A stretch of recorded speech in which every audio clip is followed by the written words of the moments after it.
L'argent ou la monnaie, frères et sœurs, est la première corne donc du faux prophète. Comme je le disais dans la précédente vidéo, le diable savait pertinemment que les humains allaient considérer la monnaie comme un prophète. À voir ce que pensent même certains pasteurs ou prêtres qui pensent que la richesse, c'est signe de bénédiction de Dieu. Outre ce fait, il y a aussi le fait que nous passons tout notre temps à travailler et à être payés avec du vent ou de l'air. Nos adversaires nous connaissent mieux que nous nous connaissions. Souvenez-vous de ce que Satan a dit donc à Job. Peau pour peau, l'homme donnera tout pour sa peau. Et voici maintenant que le diable, le dragon rouge-feu, qui est un esprit puissant spirituellement, a choisi comme prophète l'une des cornes de son faux prophète, de son pseudo-prophète, la monnaie. Nous travaillons durement, nous n'avons même pas le temps de prier souvent. Nous avons mis toute notre énergie dans le travail, sans savoir que nous sommes payés avec du papier, avec de l'air. Et que la richesse qui a du poids, qui a de la valeur, la richesse qui est sacrée, qui mérite, si vous voulez, l'énergie humaine, c'est l'or et l'argent. Frères et sœurs, nous n'avons pas d'or et d'argent. Nous ne sommes pas payés par l'or et par l'argent. Nous sommes payés par la monnaie qui est du papier. Dans la précédente vidéo, je vous avais posé donc une question sur qui mettait les autres États sous embargo et pour quelles raisons. Mais avant de répondre à cette question, je vais d'abord m'étendre un peu sur cette question de monnaie. C'est très important, frères et sœurs. Et là, nous allons faire la connaissance, donc, si vous voulez, de l'Antéchrist. Je vais donc retourner à Daniel. Daniel parle très bien de la puissance, de l'intelligence et des stratégies mises en place par l'Antéchrist. Et nous verrons que son prophète, son pseudo-prophète, a bien travaillé pour lui. Nous parlons donc de la monnaie. Alors, allons voir quelques versets de Daniel 11. Je donne les références, mais pour ceux qui veulent savoir vraiment la puissance de l'Antéchrist, il faut lire Daniel 11. Voilà ce qui est écrit dans Daniel 11, verset 16. Quiconque essayera de se rebeller contre lui a beau faire, personne ne le résiste. Installé dans le pays magnifique, il a tout pouvoir de détruire. Voilà comment Daniel présente l'Antéchrist. Cet homme donc que sert le faux prophète ou le pseudo-prophète. On voit profiler sa puissance. Plus loin, Donc, toujours dans Daniel 11, les versets 31 à 32. Ces forces prennent position. Elles profanent le sanctuaire, citadelle. Elles profanent le sanctuaire, citadelle, supprimant le sacrifice perpétuel et instaurant une ordure dévastatrice. Je continue. Toujours dans Daniel 11, les versets 33 à 34. Les sages instruiront le peuple, mais affronteront pendant des jours l'épée de la parole, l'épée du faux prophète, le feu, la captivité. Je continue toujours, Daniel 11, verset 36. Le roi agit à sa guise. Il s'énorgueillit et se grandit au-dessus de tout Dieu.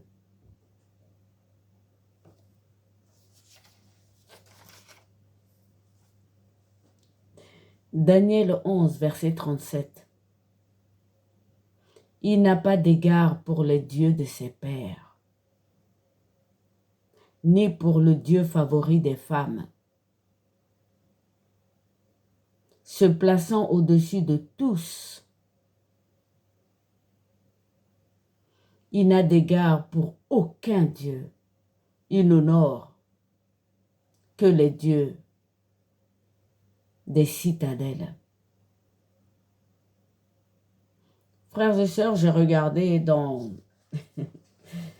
le Larousse ce que c'est qu'une citadelle. C'est un lieu fort, un haut lieu, un lieu dans lequel, frères et sœurs, cet homme a ses bases de commandement. Cet antichrist va se construire une citadelle. La citadelle, donc, est la forteresse qui commande une ville.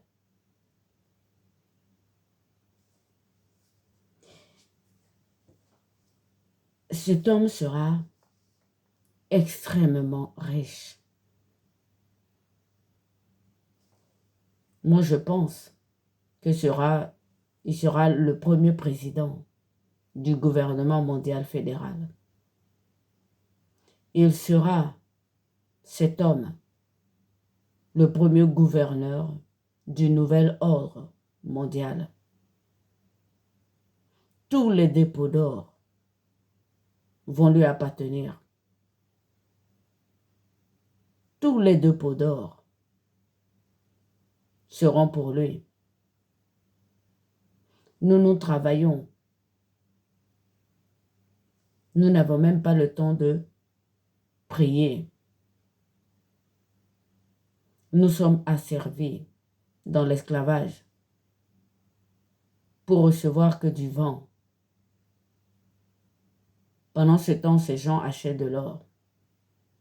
Tout ce qui est précieux et sacré qu'il met dans un dépôt pour cet antéchrist. Je relis Daniel 11, verset 36. Il n'a pas d'égard pour les dieux de ses pères, ni pour le Dieu favori des femmes. Se plaçant au-dessus de tous, il n'a d'égard pour aucun Dieu. Il honore les dieux des citadelles. Les dieux des citadelles, c'est de l'or, c'est de l'argent, c'est des métaux précieux. Voilà pourquoi cette première corne, l'argent, est le prophète de l'Antéchrist.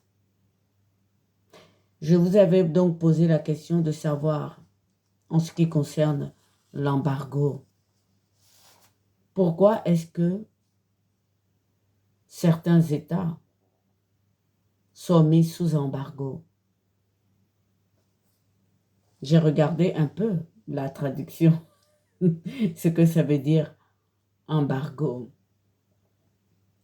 Ce sont des sanctions de nature économique qui peuvent être prises à l'encontre d'un État pour restreindre ou empêcher ces États de fonctionner.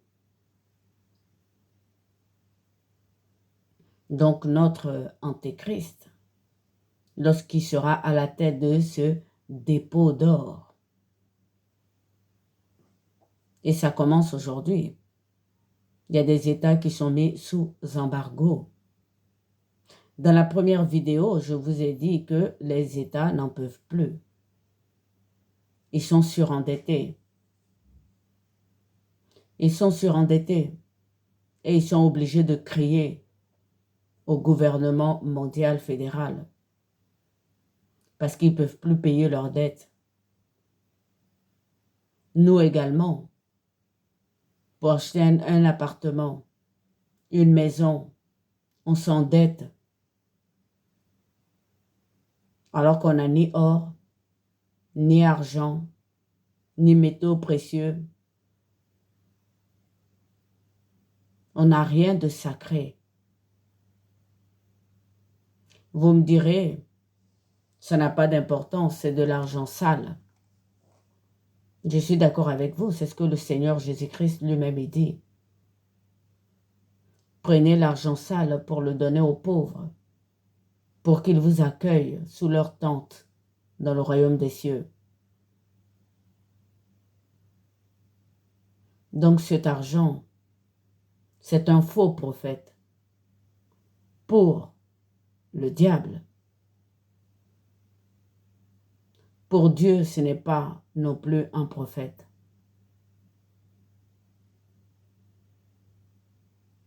Dieu ne parle pas avec l'argent. Donc c'est le dragon met beaucoup de pays sous embargo pour les faire taire.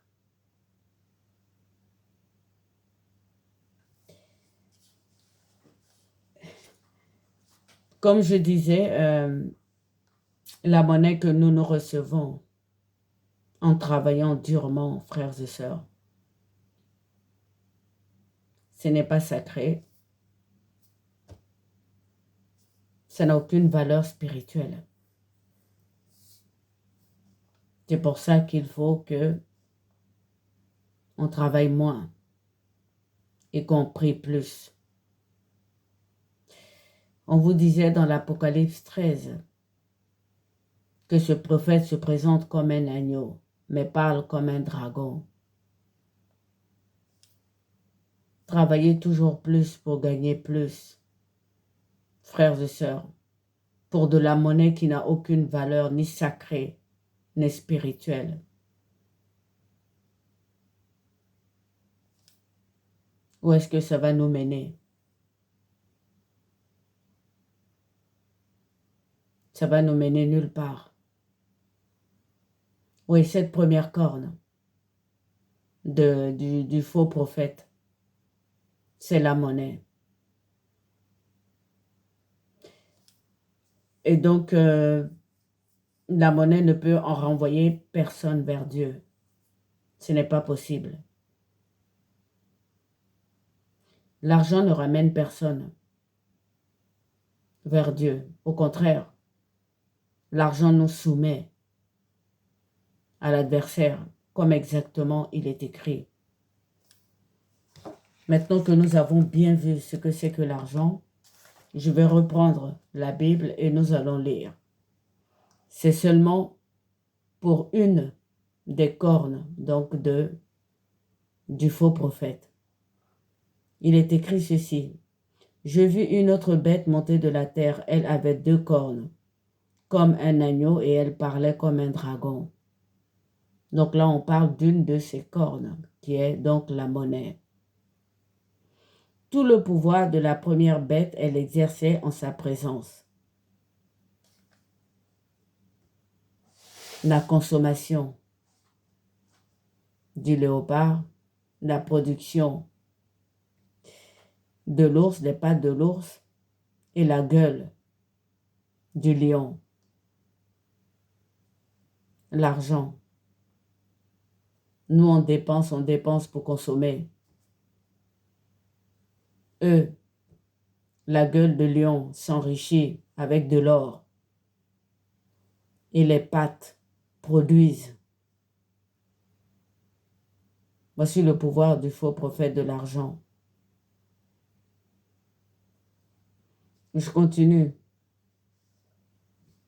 Elle l'exerce en sa présence et elle fait que la terre et ses habitants se prosterneront devant la première bête. Les surendettements, l'embargo amènent les États à se prosterner devant la bête. Celle dont fut guérie la plaie mortelle. Elle accomplit de grands signes jusqu'à faire descendre le feu du ciel sur la terre en présence des hommes.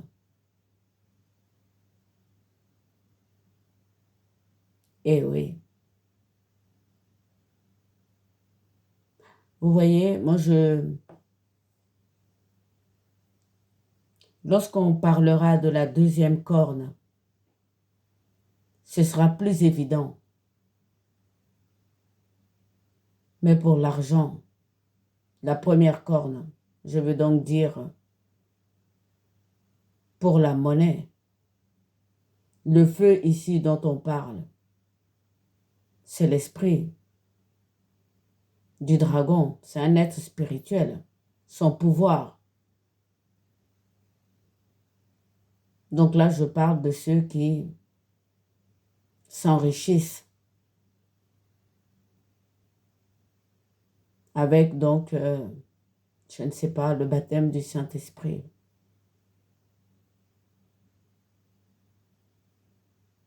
Je continue. Ou si vous voulez, je relis. Elle accomplit de grands signes jusqu'à faire descendre du feu du ciel sur la terre en présence des hommes. Et elle égare les habitants de la terre par les signes qui lui fut donné de faire en face de la bête. Elle dit aux habitants de la terre de faire une image de la bête qui avait une blessure d'épée et qui vivait. Ça va arriver. Et si ça se trouve, il y a déjà l'image de la bête sans qu'on le sache. Je vous le disais, tout le monde pense qu'il s'agit de 666 ou du nom, mais il y a la marque. Ici, c'est une image comme Nabucodonosor.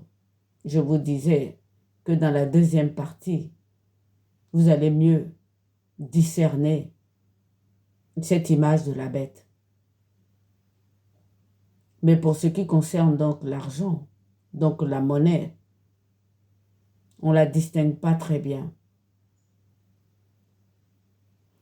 Il lui fut donné de prêter souffle donc à l'image de la bête pour que parle l'image de la bête. Du souffle, frères et sœurs. Une certaine traduction dit l'esprit. Et qu'elle fasse en sorte que tous ceux qui ne se prosternent pas devant l'image de la bête soient tués. Ça, c'est ce que je vous ai lu dans Daniel 11. Et Nabucodonosor l'avait fait pour Daniel et ses compagnons. Tous ceux qui ne se prosternent pas donc devant sa statue d'or étaient jetés dans le feu. Elle fait que tous, petits, grands, riches, pauvres, affranchis, esclaves, portent une marque sur la main droite ou sur le front.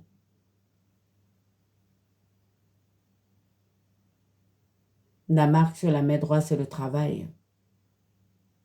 Frères et sœurs, lorsque vous lisez la Bible, qu'on dit Dieu tend la main droite à quelqu'un, ou que son fils est assis à sa droite, ou que celui qui était assis sur le trône a tendu le rouleau des 7 sceaux de sa main droite à l'agneau. La main droite, c'est le travail. Nous travaillons pour la bête, nous sommes asservis.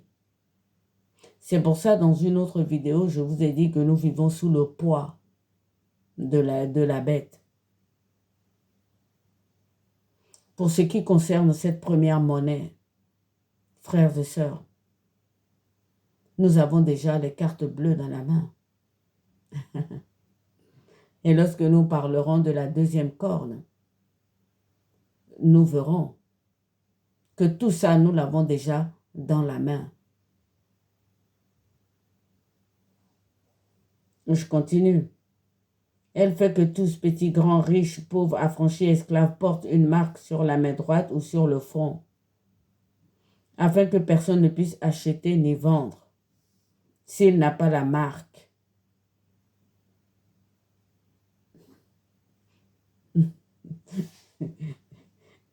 Ben oui. La marque, c'est le travail. Ou le CB, la carte bleue. Le nom de la bête, pour moi, c'est le gouvernement mondial. Mais vous, peut-être que vous avez un autre nom de la bête. Ou le chiffre de son nom. Celui-là, on le connaît, c'est 666. Et vous voyez que nous n'avons pas l'or. Nous avons que du vent. Les pauvres n'ont que du vent, du laiton. C'est ici la sagesse. Qui a de l'intelligence qu'il calcule le chiffre de la bête? C'est un chiffre d'homme. En effet, et ce chiffre est 666. Je verrai ce calcul dans une autre vidéo. Pour l'instant, nous parlons donc du faux prophète ou du pseudo-prophète. Vous voyez donc se profiler la meilleure traduction pour ce prophète. C'est un pseudo-prophète. Il n'a rien de prophète. Il n'a rien de prophétique. Je veux dire par là que Dieu ne parle pas argent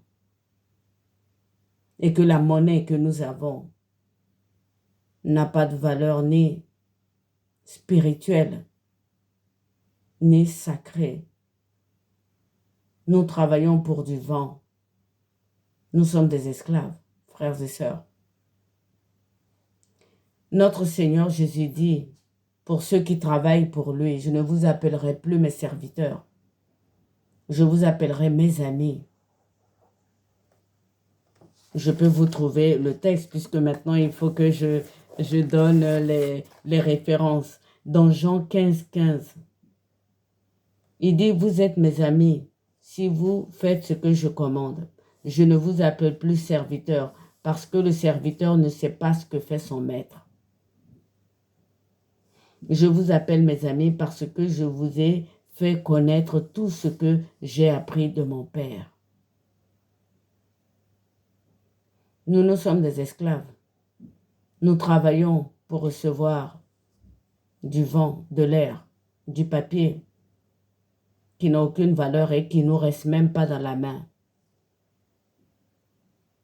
Eux, ils achètent de l'or, de l'argent, tout ce qui est précieux pour que l'Antéchrist, quand il va arriver, puisse avoir la mainmise sur le monde entier. Et aujourd'hui, frères et sœurs, nous y sommes.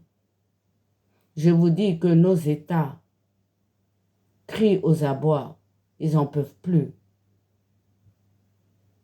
Ils suffoquent. Ils n'ont plus d'argent pour rembourser. Ils n'ont plus l'argent pour rembourser. Et quant à nous, nous nous endettons pour avoir une maison, pour avoir une voiture, pour avoir...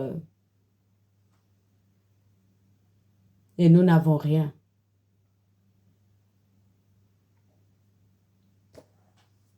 Donc vous voyez, frères et sœurs, que ce faux prophète, qui est l'argent, il faut faire très attention. Voici ses pouvoirs. Elle égare les habitants de la terre par les signes qu'il lui fut donné de faire en face de la bête.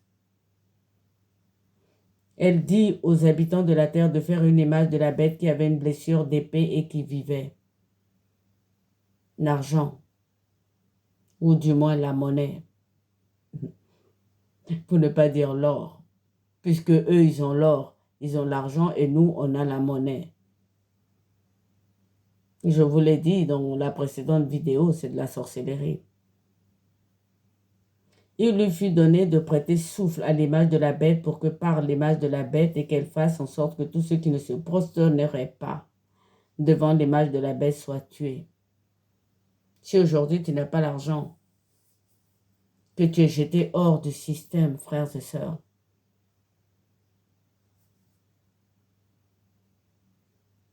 il y a des gens qui meurent sans argent.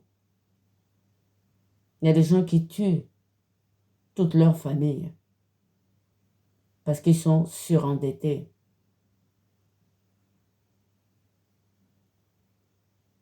Et eux, ils achètent de l'or et ils mangent avec des fourchettes en or, des couteaux en or, des assiettes en or et des bols en or.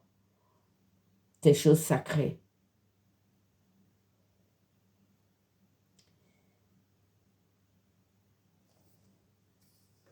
C'est ici la sagesse. Qui a de l'intelligence qu'il calcule le chiffre de la bête.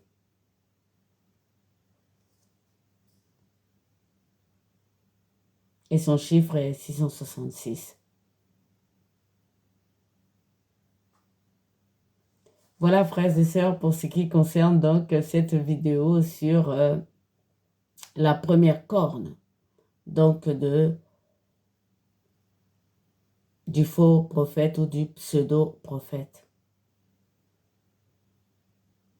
C'est pour ça que moi, quand je fais ces vidéos, j'appelle les gens à prier, à acheter des Bibles en papier et à lire à la maison des Bibles en papier. Je vais vous parler donc de la deuxième corne et vous comprendrez. Et vous comprendrez ce que moi, j'ai compris. Donc, pour l'embargo, l'Antéchrist va mettre les autres pays sous embargo. Il va continuer et au fur et à mesure, ça va être encore pire. Donc, qui met, frères et sœurs, les autres nations sous embargo? Voilà ce qui est dit pour l'embargo. Des sanctions de nature économique qui peuvent être prises à l'encontre d'un État économique, économico-politique si vous voulez. Elle restreint ou empêche ces États de fonctionner librement. Ces embargos sont, si vous voulez, comme des prophètes. Quel est le rôle du prophète? Je l'ai lu et je vais le relire. Le prophète est appelé de Dieu et il annonce la parole qu'il reçoit de l'Éternel, soit pour conduire le peuple, soit pour juger, soit pour conseiller, interpeller et ramener les cœurs dans les voies de Dieu. Ces embargos sur ces États, c'est pour les ramener sous la puissance du dragon. Ils interpellent les États Il les juge économiquement par ces embargos pour les rendre toujours plus soumis à la première bête. Voilà donc pour ce qui est donc de cette vidéo sur la première corne du pseudo-prophète.